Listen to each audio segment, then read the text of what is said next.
Cette 20e édition du Maroc Classique partira d'Agadir.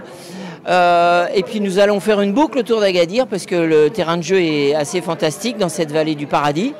Et puis après nous descendrons directement dans le sud pour rejoindre Tata où nous sommes rarement allés.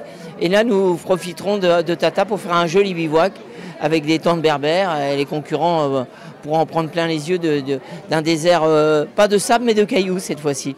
Et nous remonterons après vers la vallée du Dra, vers Ouarzazate et Telouet, où là nous ferons une boucle. Et nous avons trouvé un parcours inédit dans le Moyen Atlas, avec des routes toutes nouvelles. Et nous remonterons pour finir à Beni Ouidan, où nous sommes déjà allés l'année dernière, ou il y a 2 ans plutôt, où là il ne faisait pas très beau. J'espère qu'il fera beau pour voir ce lac magnifique. Et pour finir en apothéose à Marrakech, bien sûr. D'accord, alors on a vu que vous avez maintenu le bivouac de luxe. Est-ce que l'expérience a tenté les concurrents? Vous avez eu des retours positifs l'année dernière? Oui, on a eu très bons positifs, des retours positifs. Comme vous le savez, c'est ce qui fait un peu le charme du Maroc, de coucher un peu à l'extérieur d'hôtels et on a des prestataires qui font ça tellement bien. Donc s'il fait beau, c'est un enchantement. D'accord, alors parlez-nous un petit peu, Cyril, pour finir des petits bijoux mécaniques qui seront au rendez-vous cette année. Quelles seront les voitures, les coqueluches du rallye? Les coqueluches, ça fera plaisir à notre partenaire Ford, puisqu'on aura pas mal de Ford Cobra qui seront encore au rendez-vous. L'année dernière, c'en est une qui a gagné. Et peut-être pourquoi pas cette année, puisque nous en aurons 3-4, et puis des Mustangs aussi, pas mal de belles voitures encore au rendez-vous, et un petit peu plus de voitures prestige aussi, puisque nous aurons 7 voitures prestige au rendez-vous, et donc une bagarre intense entre les 2 catégories. Pour cette 27e édition, on a essayé de faire quelque chose encore de nouveau, d'inédit, notamment le départ. On partira d'Agadir, c'est la première fois depuis 27 ans maintenant que le rallye Maroc Classique existe, qu'on s'élancera depuis Agadir.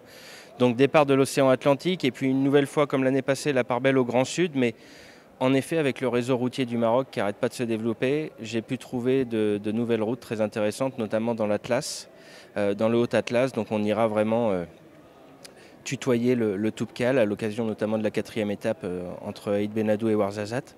Et puis aussi on a concocté quelques nouveautés comme un passage à la palmeraie d'Aït Mansour, qui est l'une des plus belles palmeraies du Maroc et un lieu méconnu, vraiment oublié. Et puis après voilà un bivouac à Tata et puis un retour par Bin El Ouidan. Et Bin El Ouidan aussi des routes nouvelles parce qu'on a une jonction maintenant pour les cascades d'Ouzoud avec une belle spéciale chronométrée qu'on fera sur place là-bas. Clairement, on a 30 voitures inscrites au départ, c'était notre souhait. Maintenant, depuis 2-3 ans, le rallye est limité à 30 voitures. Les participants sont à 75% des habitués de l'événement, donc on retrouvera toujours à peu près les mêmes forces en présence. La vraie nouveauté, la vraie bonne nouvelle, c'est que cette année, on a 9 Ford au départ, entre donc, des Ford Mustang et des Shelby Cobra. Donc les V8 américains seront bien représentés, et puis il y a fort à parier que le vainqueur se trouve parmi l'un d'entre eux. J'avoue que les grandes années sont terminées.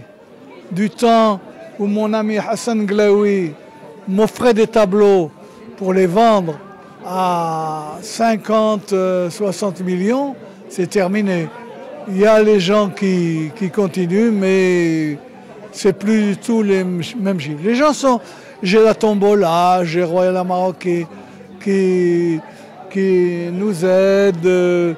Tous les partenaires nous aident, mais ce n'est plus l'emballement.